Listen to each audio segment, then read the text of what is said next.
Tu dois écouter ça. Un homme de 24 ans dans l'Ohio risque des décennies de prison après avoir été surpris en train de se faire passer pour un lycéen. Ce n'est pas 21 Jump Street. Les procureurs disent qu'il s'est inscrit dans une école en se faisant passer pour un sans-abri vénézuélien de 16 ans, affirmant avoir été victime de trafic. Mais les enquêteurs ont découvert ces mensonges, menant à des accusations fédérales. Nous analyserons les preuves principales contre ce faux adolescent et discuterons avec le psychiatre légiste, le docteur Daniel Bober, pour comprendre pourquoi quelqu'un agirait ainsi. Bienvenue dans Sidebar, présenté par Law & Crime. Je suis Jesse Weber. Les responsables scolaires de Perrysburg, dans l'Ohio, affirment que cet homme, Anthony Emmanuel Labrador Sierra, a tissé, je cite, un complexe tissu de mensonges afin de s'inscrire dans un lycée local, alors qu'il était, soit dit en passant, presque 10 ans plus âgé qu'il ne le prétendait à l'époque. Et sa supercherie a finalement été découverte. Cela a mené à une enquête plus large sur son arrivée aux États-Unis depuis le Venezuela, ses activités depuis, et comment il a réussi ce tour de passe-passe. Ainsi, en mai de cette année, le gouvernement a inculpé Labrador Sierra, non seulement pour possession d'une arme à feu, alors qu'il se trouvait illégalement dans le pays, mais aussi pour avoir fourni de faux documents afin d'obtenir cette arme. Maintenant, je vais prendre un peu de recul ici. Je vais recommencer depuis le début parce que c'est vraiment une histoire incroyable. Ainsi, les médias locaux de l'Ohio ont mené des recherches approfondies sur Labrador Sierra. Et leurs reportages, ainsi que les rapports de police et un acte d'accusation fédéral, ont permis d'établir une chronologie pour nous aider à comprendre ce qui s'est passé ici. Selon les documents déposés au tribunal fédéral, Labrador Sierra est entré aux États-Unis par l'aéroport de Miami le 24 septembre 2019. Une déclaration sous serment appuie son arrestation et son inculpation, accompagnée d'une photo prise à son arrivée. Il a présenté un visa touristique et un passeport vénézuélien, tous deux, indiquant qu'il était né en 2001, ce qui fait qu'il avait 18 ans lorsqu'il est arrivé ici. Selon les registres de l'immigration, il devait retourner au Venezuela le 30 novembre 2019. Mais tu sais ce qui s'est passé? Il n'est jamais monté dans l'avion. Labrador Sierra a désormais dépassé la durée de son visa. D'après une déclaration sous serment déposée par un agent de la patrouille frontalière américaine devant un tribunal fédéral, Labrador Sierra a demandé à plusieurs reprises le statut de protection temporaire, et le document d'autorisation d'emploi. Il a signé ces documents, jurant sous peine de parjure que les faits étaient vrais. Lors de sa première demande en 2021, il a indiqué sa vraie date de naissance de mars 2001. Maintenant, il a de nouveau utilisé cette date de naissance lorsqu'il a soumis une demande supplémentaire des documents d'autorisation d'emploi selon les autorités fédérales. WTVG rapporte que Labrador Sierra a obtenu un statut de protection expiré en 2023 année où il a contacté les écoles de Perrysburg pour s'inscrire. Quand il a demandé un permis de conduire de l'Ohio en tant que résident temporaire, il a donné son vrai âge et a obtenu le permis. Une photo de celui-ci a également été incluse dans cette déclaration sous serment. Le Bureau of Alcohol, Tobacco, Firearms and Explosives affirme qu'il a utilisé ce permis pour acheter une arme de poing dans un magasin Bass Pro dans l'Ohio en 2022. Bien que des documents prouvent qu'il était adulte, la police de Perrysburg affirme que Labrador Sierra a trompé tout le monde pour devenir élève dans un lycée local.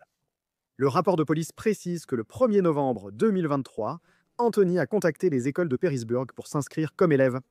Anthony a déclaré être sans-abri et immigré du Venezuela. Anthony disait être victime de traite et voulait étudier là-bas. Le 6 novembre 2023, Anthony a rencontré l'école pour entamer l'inscription. On a dit à Anthony qu'il devrait présenter un acte de naissance pour finaliser le processus d'inscription. Le 8 janvier 2024, Anthony a présenté un acte de naissance de la République bolivarienne du Venezuela avec une date de naissance du 2 décembre 2007 aux écoles de Perrysburg. Cet acte de naissance était un faux, mais l'école l'ignorait encore. Labrador Sierra a officiellement commencé l'école comme élève sous la première partie de son nom et a débuté le 19 janvier 2024. D'après WOTOL, Labrador Sierra a joué un rôle clé à l'école de Perrysburg depuis plus d'1 an. Il a rejoint l'équipe de natation et l'équipe junior varsity de football. Oui, en tant qu'adulte à part entière. Dois-je le répéter encore une fois? Et il s'est avéré qu'il y avait un couple dans la communauté qui voulait l'aider, qui voulait aider ce nouvel élève qui n'avait ni maison ni famille. Alors ils l'ont accueilli chez eux. Encore une fois, c'est un adulte. Le rapport de police indique Pendant qu'Anthony terminait la procédure d'inscription, Cathy et Brad Mayferd ont été contactés au sujet d'Anthony. Les Mayferd avaient déjà accueilli des étudiants d'échange et adopté des enfants. Les Mayferd ont accepté d'aider Anthony qui a emménagé chez eux le 21 mars 2024. En mai 2024, les Mayferd ont obtenu la tutelle temporaire d'Anthony. Le 18 novembre 2024, les Mayferd ont obtenu la tutelle permanente via la division des mineurs du tribunal de police de Wood County. Pendant la période où Anthony a vécu chez les Mayferd, ils l'ont aidé à obtenir un numéro de sécurité sociale et un permis de conduire de l'Ohio. Donc, après avoir déjà obtenu un permis avec son année de naissance réelle, Labrador Sierra a maintenant un autre permis de conduire de l'Ohio, mais celui-ci indique une année de naissance de 2007. Mais ce n'était pas la fin. Ce n'était pas la fin de ces faux documents. Nous allons y revenir dans un instant. Tout a vraiment commencé à s'effondrer le 14 mai 2025. Pourquoi? Une femme nommée Evelyn Camacho avait contacté les Mayferd, affirmant que Labrador Sierra avait en réalité 24 ans et qu'il était le père de son enfant. Cet enfant avait 2 ans, selon VTOL. Camacho leur aurait même envoyé une photo d'un permis de conduire de l'Ohio et d'une carte de sécurité sociale avec le double nom de famille et une date de naissance en 2001. Elle a également envoyé des photos d'elle-même avec le Labrador Sierra, ainsi que des photos de lui avec l'enfant. D'après le rapport de police, les Mayferd ont également confirmé, je cite, que la photo sur le permis de conduire de l'Ohio au nom d'Anthony Emmanuel Labrador Sierra, né le 27 mars 2001, correspondait bien à l'Anthony qui vivait chez eux. Les Mayferd m'ont aussi dit qu'Anthony avait une Honda Fit jaune de 2015 en arrivant chez eux. J'ai pu confirmer que ce véhicule était immatriculé au nom d'Anthony Emmanuel Labrador Sierra, avec son ancien permis de conduire de l'Ohio. Je n'arrive pas à imaginer ce que cette famille a dû ressentir lorsque ces détails ont commencé à sortir. C'est presque impensable, mais à ce stade, qu'ont fait les Mayferd? Ils ont fouillé la chambre de Labrador Sierra. L'affidavit fédéral précise que sous son matelas ont été trouvés un téléphone prépayé TracFone, un faux permis de conduire du Michigan au nom de Labrador Sierra avec sa photo et une fausse date de naissance. 27 mars 1999, de l'argent américain, un pistolet semi-automatique Taurus 9 mm et 3 chargeurs de 9 mm chargés. L'affidavit indique que les Mayferd ont remis l'arme, les munitions et les chargeurs à leur avocat, qui les a ensuite transmis au service de police de Perrysburg. D'ailleurs, il y a une note de bas de page dans l'affidavit qui indique ce que les Mayferd, désignés par leurs initiales, ont fait avec le permis de conduire du Michigan. KM et BM ont déclaré à la police de Perrysburg avoir détruit le permis de conduire du Michigan, le jugeant faux et ne voulant pas que Labrador Sierra l'utilise. KM et BM ont fourni une photo du permis de conduire au service de police de Perrysburg. Labrador Sierra a ensuite confirmé aux enquêteurs que le permis de conduire était faux et qu'il l'avait obtenu en ligne. Alors que l'enquêteur de la patrouille frontalière poursuivait ses recherches sur Labrador Sierra, il a découvert que lorsque ce dernier avait acheté l'arme chez Bass Pro Shops, dont nous avons déjà parlé, en remplissant les papiers, il avait coché la case indiquant qu'il était citoyen américain. Il a répondu non à la question sur sa présence illégale aux États-Unis et aussi à celle concernant un visa de non-immigrant, bien qu'il soit entré avec ce visa en 2019.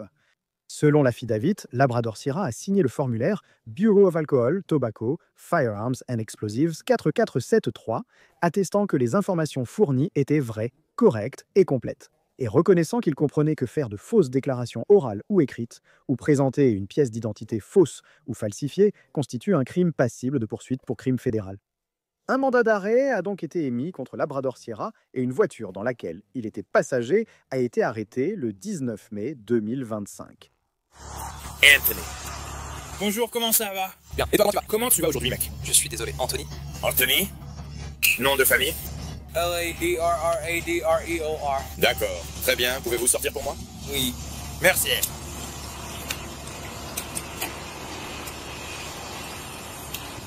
Les gars, Oui? Oui.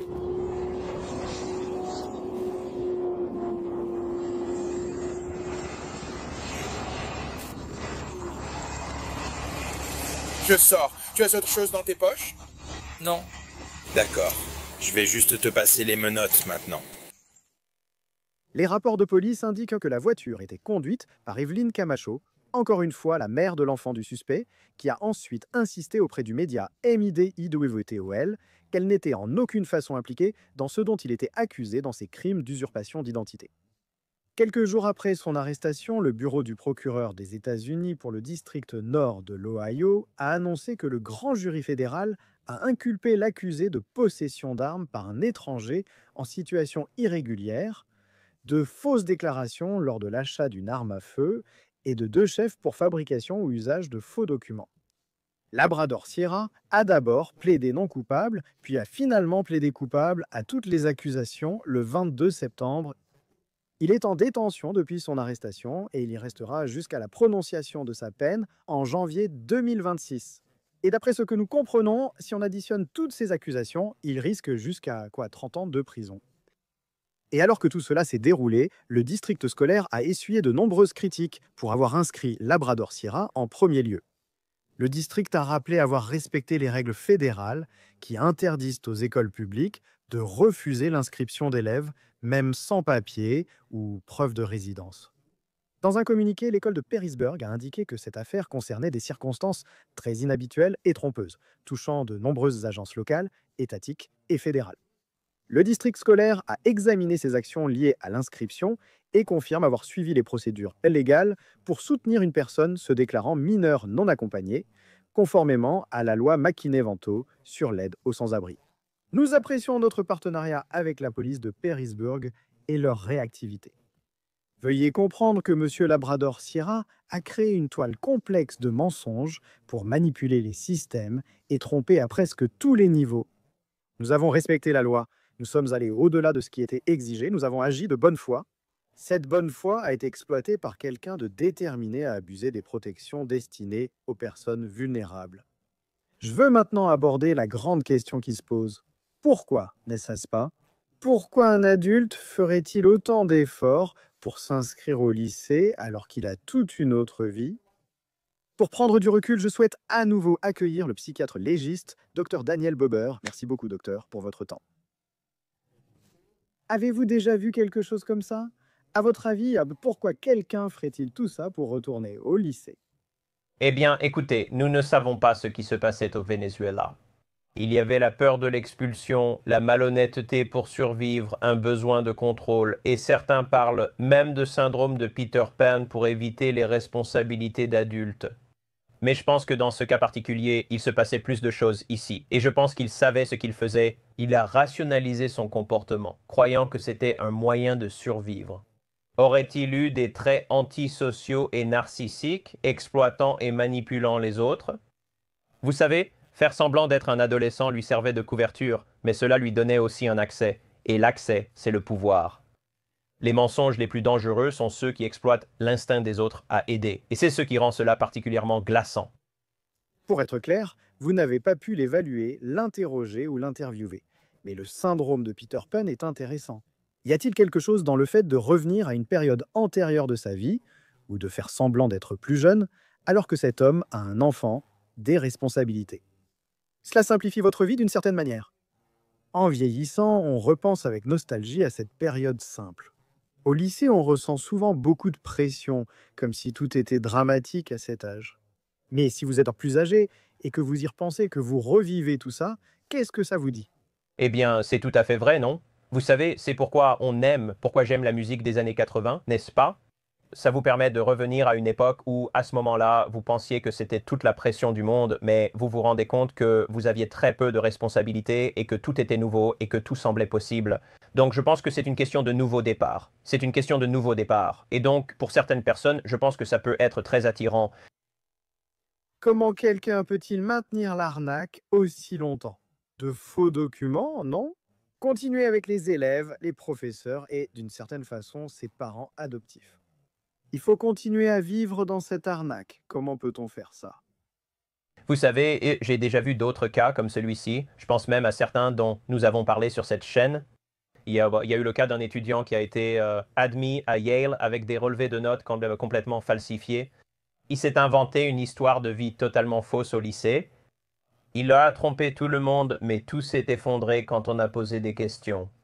Il faut une grande énergie émotionnelle pour maintenir ce mensonge. Mais rappelez-vous, il ne s'agit pas d'un seul mensonge. Nous parlons de quelqu'un qui a construit sa vie sur une base de mensonges. Je pense que plus on ment, plus il est facile d'être découvert. Est-ce aussi parce que les gens auraient du mal à croire qu'une telle chose puisse arriver? Sommes-nous généralement prédisposés à croire ce qu'on nous dit? Parce que, je veux dire, qui penserait qu'un adulte jouait ce rôle? Je pense que par défaut, nous voulons croire en les gens. Mais rappelez-vous, vous savez, il y a des personnes dans la vingtaine qui peuvent paraître plus jeunes. Certaines adolescentes peuvent sembler avoir la vingtaine. Tout dépend. Et clairement, c'était quelque chose qu'il a pu exploiter à ses propres fins. Maintenant, la vidéo de la caméra corporelle montre que Labrador Sierra était plutôt calme lors de son arrestation. Il n'a pas résisté, il n'a posé aucune question sur la raison de sa détention. Je ne crois pas qu'il ait posé de questions. Cela vous intéresse? Oui, car je pense qu'il a peut-être été soulagé et s'est dit « Enfin, ils m'ont tué ». Vous savez, je peux enfin pousser un soupir de soulagement et ne plus avoir à entretenir ce mensonge, ne plus avoir à entretenir ces mensonges et cette tromperie. Et c'est juste une préoccupation constante dans ma vie chaque jour. Et ça demande tellement d'énergie mentale. Et maintenant, enfin, je peux essentiellement me détendre et abandonner parce que ce n'était qu'une question de temps avant que je me fasse prendre et maintenant, c'est arrivé. Quel impact cela a-t-il sur ses proches? Quel est l'impact sur ses camarades, amis, collègues et coéquipiers? Commençons par là.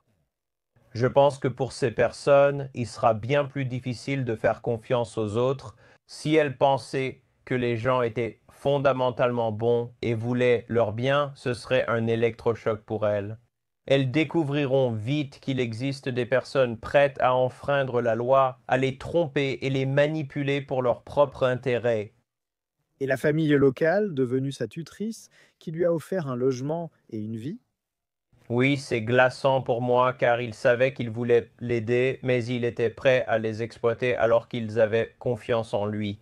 Je pense qu'ils se sont fait avoir. Ça va changer la façon dont ils voient le monde et leur volonté d'aider les autres, parce qu'il a un peu tout gâché pour eux. Docteur Buber, que pensez-vous de son choix de plaider coupable? Cela vous a-t-il surpris? Alors, je ne suis pas surpris, mais le plus souvent, les gens plaident coupables devant le tribunal fédéral. Évidemment, parce que la façon dont les règles sont établies rend les choses beaucoup plus difficiles pour eux.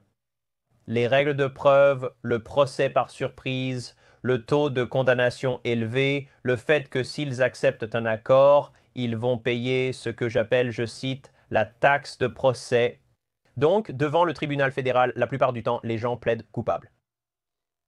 J'ai élaboré une question que j'aime te poser dans presque toutes ces affaires. Ma question est, si tu pouvais t'asseoir avec ce type, avec 3 ou 4 heures devant toi, combien de temps durerait une telle interview? Tu peux me le dire. Qu'est-ce que tu lui demanderais? Qu'aimerais-tu savoir? Et quels troubles de santé mentale chercherais-tu à détecter? Donc, je voudrais savoir ce qui se passait au Venezuela à l'époque. Je voudrais connaître son histoire traumatique. Je voudrais savoir de quoi il fuyait et pourquoi il tenait tant à rester aux États-Unis. Je souhaite connaître ses antécédents en santé mentale. A-t-il consulté un psychiatre? Avait-il reçu un diagnostic de dépression? Avait-il reçu un diagnostic de troubles psychotiques? Consommait-il de la drogue ou de l'alcool? Voilà le genre de questions que je voudrais lui poser. Des rapports indiquent qu'il aurait affirmé avoir été maltraité au Venezuela. Si c'est avéré, que signifie cela dans ce contexte? Écoutez, c'est une question hautement politisée en ce moment et elle est sous surveillance. Mais je pense que ce qu'il faut retenir, c'est que nous ne savons pas ce que beaucoup de ces personnes vivent dans leur pays d'origine. Et cela n'excuse certainement pas le fait qu'ils enfreignent la loi en étant ici illégalement, mais c'est aussi une explication de pourquoi ils agissent ainsi. Pour certaines de ces personnes, c'est simplement une question de survie. Pour survivre, ils sont prêts à faire preuve de flexibilité morale et à enfreindre la loi pour se protéger, eux et leur famille. Je voulais dire, si quelqu'un est maltraité ou négligé, cela peut-il le pousser à mener une vie factice, à retourner au lycée, etc.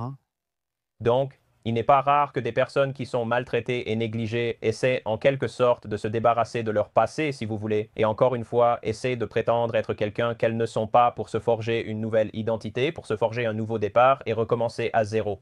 J'ai déjà observé cela chez d'autres victimes de maltraitance et personnes traumatisées.